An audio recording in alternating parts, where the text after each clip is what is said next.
With permission, I'll start. I'm ready. Right. Yeah. Ms. Madsen, this is my dad, Alec, and my grandparents, Louise and Dave. Nice to meet you. Grandparents and dad, this is one of my teachers, Ms. Madsen. Nice. Thanks for coming. First, I'll make the full declaration. Thank you for coming to my presentation of learning. I am the expert on my own learning. I'm also responsible and accountable for my own learning. You can expect me to give an honest evaluation of my growth. Thank you. We will discuss my strengths and opportunities for growth. Thank you in advance for listening and for offering feedback that I can use to improve as a learner. These past 2 years, I've had a lot of opportunities to really grow as a learner, a lot of opportunities to learn new skills and gain new knowledge on topics that I wouldn't have known about otherwise. And in this blog post, or in this presentation, I'll discuss a few of those, some evidence that I'm proud of, or maybe that I had growth on of work. And without further ado, I'll go into science.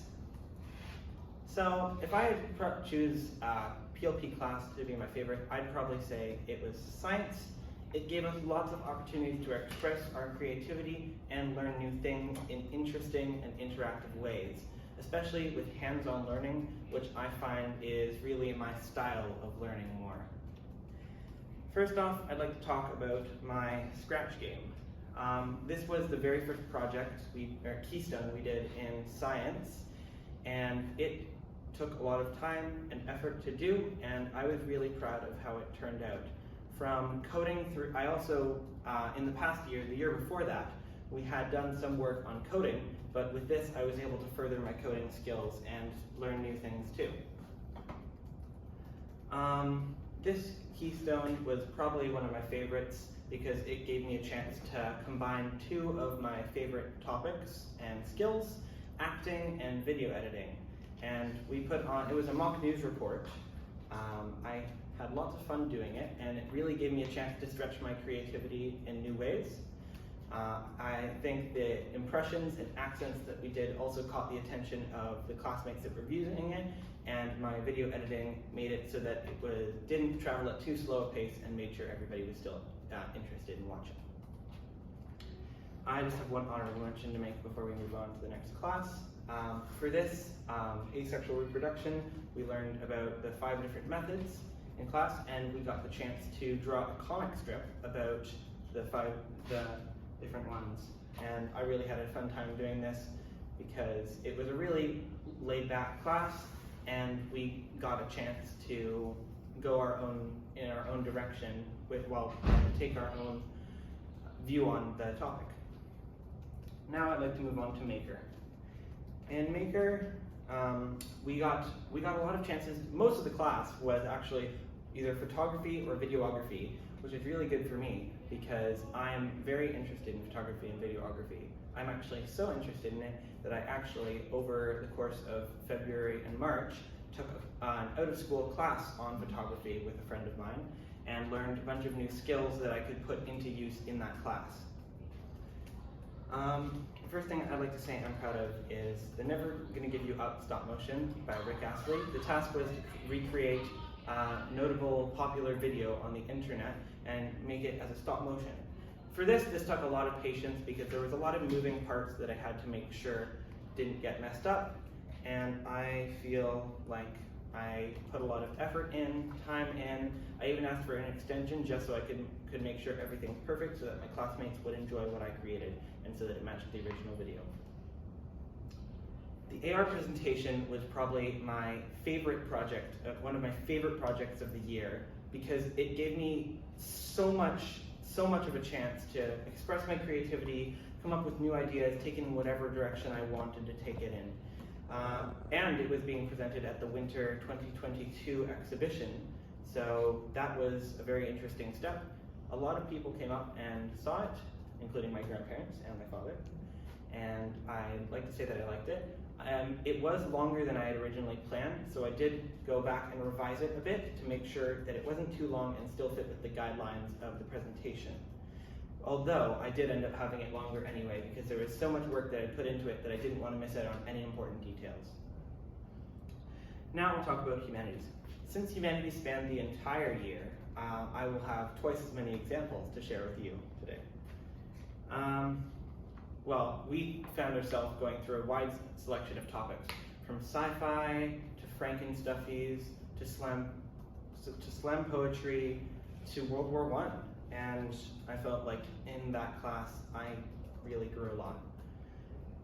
The first thing I'm proud of is the Rise of the Frankenstuffies project. In this project, we basically were able to go in any direction we wanted. We could create our own world, we could create our own characters with their own personality and feelings and backstory. And I really enjoyed doing this because I really like creative writing. And sometimes I like thinking up fantasies, and this was really a good place for me to be in this assignment. I felt that I put lots of effort into this, and it turned out very good. Yeah. Next, we have the slam poetry project that I worked on, full steam ahead. The whole goal of this project wasn't just to have a perfect first draft. It was actually to go back and revise with your classmates. It basically depended on teamwork and cooperation, patience, and looking through it over and over again with a new set of eyes or a new perspective. And I feel like when I presented it, I was really glad with how it turned out. Next, I'd like to talk about my board game, which you can see some of actually here. I made this with a friend of mine, a classmate of mine in class. It combined both creativity and DIY skills, and I feel like I was really able to implement that and get it done with my team. This one was the latest project we did in PLP, and we performed it at the spring exhibition. The theater performance of mine was a great experience because we were able to write our own script, and as I've said multiple times through this performance, it was, to say the least, creative. It was so fun to partake in, and I really enjoyed doing sound design. Oh, it combined a bunch of skills. Sound design, DIY, making props, coming up with a script to work off of, research, a whole bunch of things. And it also required presenting skills and public speaking due to the fact that it was in front of a live audience. Some stretches of mine is something I'd like to discuss before we close. I'd like to call this stretches and strategies to deal with these. Stretches and strategies. The first topic I'd like to say is saying in presentations a lot. I find that this can be a problem with me. Looking back at my tPol from this year as well, I noticed that I'd hesitate quite a bit. So I think one strategy to deal with this would be running through it faster or practicing with either parents or people I know, with my friends, or just in front of a mirror with myself, and looking through it, seeing if there's things I want to change too in the assignment for revision, and just generally looking over it, making sure that I know it inside and out. Another thing I'd like to talk about for stretches is time management. Sometimes I don't use my time as wisely as I could, and that ends up becoming a problem because then I'll get stressed by the sudden workload that I have to do in a limited amount of time. So some strategy I thought of for this was making a guide for the order of work perhaps, and ranking the difficulty so that I make sure that I don't get burned out too quickly while still getting work done and not just going over to the easy work right away and then leaving myself the hard work to really work on.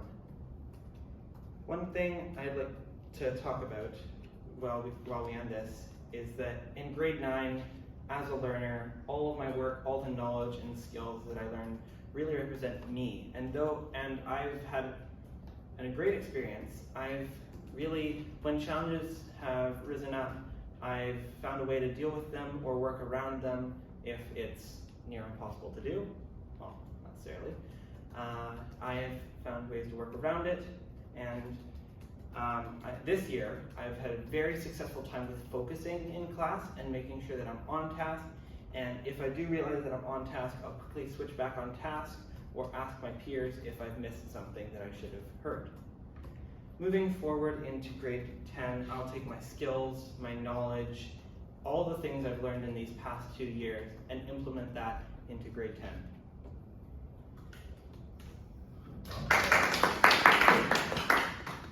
I'm allowed to do the wave, single wave. So, family, you get the first I'll now answer opportunity feedback and questions. for feedback and questions. Your comment about hesitation and saying, there's one thing I noticed you don't do much of compared to most people, adults and kids. Yeah. You have a continuous flow, and other stuff you've done that I've listened to. It's really impressive that you can do that without having to pause. Thank you. I tried to make sure that I get through this presentation without holding everybody up too much. It's quite Because an act to counting not the use in my tPol, that ended up taking 12 seconds off of it. I for think presentation. 12 seconds is okay for a presentation, Yes. but I was really impressed as well with not needing those kind of linking terms of the ums and the uhs. You actually didn't in this presentation use many of those. You probably could actually slow and just take the breath in between, and that allows your audience to process what you're talking about. So I see where your goal was to get through your ums, but instead I think you could. It wasn't rushed. You actually had a really good tempo, but just allowing that pause for processing. So there's a lot of tricks people use. Some people who don't need glasses wear glasses, so if they need a moment to pause, they'll actually adjust their glasses, and that's ways that people will use to create breaks or flow in processing time. But I thought it was a really good job in speaking. Yeah. Yeah, one thing I just noticed when I was practicing is that when I take a pause, when trying to get back into the flow, I tend to start with or hesitate in some verbal way. And so I tried to avoid doing that in general while I find out a way to kind of deal with that habit. I just want to interject right at that moment, because what's really standing out to me as a positive is how aware you are of things, right? And how analytical you are, and the fact that you've asked this to be filmed so that you can use it as a learning tool is spectacular, right? And this awareness that you recognize, I do this when I lose my flow, right? And then, like you said, you are pretty good at dealing with obstacles, but first and foremost, you're actively trying to identify those obstacles, right? And that's impressive. Yeah. Be able to get that, take that feedback and go, okay, it's like you're being coached, right? It's like, how coachable are you and willing to take that information and improve it and improve yourself. Everybody's able to be improved on whatever they're doing, and you're taking it like you're a athlete being coached, while instead you're a student in a classroom, right? And that's wonderful to see. Thank you. I actually ended up looking back at the tPol recording that I did during this year, and also looking back at the notes to see if there's any things I wanted to touch on or any things that I wanted to improve and planned on improving. As I said earlier in the presentation, I think my paying attention in class has gotten a lot better since last year. And did you use any conscious strategies for that? Well, I had work mode on so that I wouldn't get distracted by notifications or anything like that. And in some cases, I'd also turn on guided access just so if I wanted to switch out of a tab to go to a new one, like to get distracted or something, I'd realize, hey, while I'm like typing in the code or whatever, it takes a while. And I'm like, hey, this isn't on task. I should get back to doing the work or awesome. listening.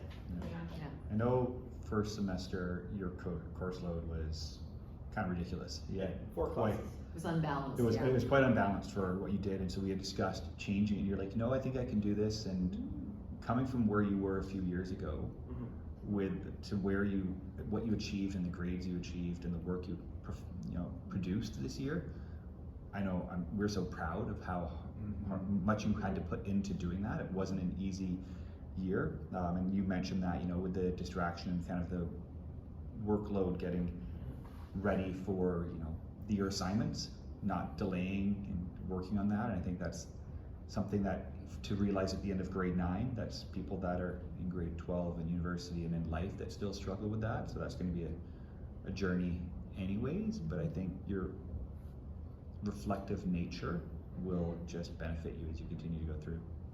That's an absolute superpower as a learner, right? And the ability to identify, this is what I do well and do more of it. and this is what challenges me, how am I gonna deal with it? And it's the people who can do that that are gonna be really successful. I would, first of all, I really like the way you structured this presentation, right? Where you talked about the projects that went really well and you were specific about why. What was clear to me was that you were prepared for this, right? It was thoughtfully put together, you knew what you were gonna say. And I love the way you ended with the stretches and specifically the strategies, right? It's one thing to identify that this is an area for growth for me, and it's one step even further to have actually thought I should have some specific strategies. I really like your strategy for the and I would echo what you said. I didn't really notice that as a problem. I teach a grade 12 public speaking elective, so this is an area of real interest in me, and I hope to see you there in grade 12. My question to you for thought is, you comment that going into grade 10, your skills and knowledge and everything will prepare you. Do you have a specific goal in mind to kind of drive you in grade 10? You used the there. Yeah, I realized. But there was no preparation, but there was no preparation, right? Yeah. Right, and that's the difference. Yeah, that's the difference. Yeah. Well, I'd like to use my love of photography to kind of drive me forward in those themed projects, and in projects where I'm not feeling as passionate, maybe out of school time I'll learn a bit more about that on the side to kind of get myself more enthralled by it. Yeah, and that's a real challenge for people. Yeah. Like it's one thing, like I in this process, I've been taking feedback from what the students have been saying, and what I see as the common thread there is when I'm really interested and when I'm passionate, that's when I do my best work because it makes me put more effort into it. And so as your teacher, like I think about the last project we did there with the World War I project, where I gave as much choice as I could, right? The topic and what kind of exhibit you want. I felt as a teacher I had to do the least work because the students didn't require me to push them so much. So that's kind of in my head going forward is how can I find these opportunities because you nailed it. Is there a project that you think didn't go well for you this year? I'd like to say probably, I don't have it here with me, but the Rick Astley, I made, in science, I made Rick Astley, what's it called? Operation game. Right. And I found that at the start, I didn't really know as much about electricity as I could, as I might have mentioned in this presentation. And I feel like by the end, I was still a bit clueless, but I had definitely learned a lot more about what I could do and put in place to help me learn, both in that project and in others. Okay, so what's the big learning? What's the lesson from not having done well in that project? Checking with your peers, seeing what other people do and asking them if they could aid you or give you tips on what you could do better. Have them look over your work, kind of like in the slam poetry where we ask for feedback from classmates. And yeah, that's a great answer. We got to play it. Couple other comments. Because you've done so much music, planning videos, movies, singing, you're more comfortable in front of people and you're extroverted on top of it. So your presentation comes through that you're confident and comfortable up in front of everybody. The AR one you did that we came to and witnessed, and it was our son that was interviewed by Cameron because he's involved with AR. It was amazing. I sat there and looked at this thing and was awestruck by what you put together. It's real world quality work. Yeah. Yeah, that's what the family thought because it went around the family. Nice. Yeah. Thank you. Nice. Like this, are you still filming this? Yeah. This was exemplary, right? In terms of the grade 9 tPols that I've seen, in terms of your preparation and your insight and your comfort discussing your learning, you're realizing what the purpose of this is, and so awesome. Awesome job, Cameron. Yeah. This program that you've got going, the PLP here, is